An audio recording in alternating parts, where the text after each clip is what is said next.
Nagpakitang gilas ang Philippine National Basketball Team matapos na ilang pasok kagabi sa exhibition game ang Taiwan Mustangs sa score na 75-65. Ginanap ang match sa Phil Sports Arena sa Pasig City bilang paghahanda ng gilas sa gaganaping Olympic qualifying tournament sa Latvia.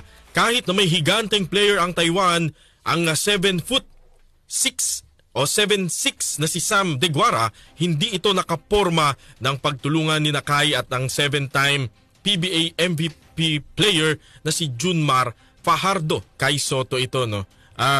Sa first half ng game, medyo malamya pa ang laro ng Gilas, pero pagsapit ng third quarter, dito na sila kumamada hanggang sa hindi na binitawan ang lamang. Sa kampo naman ng Taiwan, dalawang dating PBA player ang bahagi ng koponan. Isa na rito si Alex Cabagnot at ang coach na si Chris Gavina.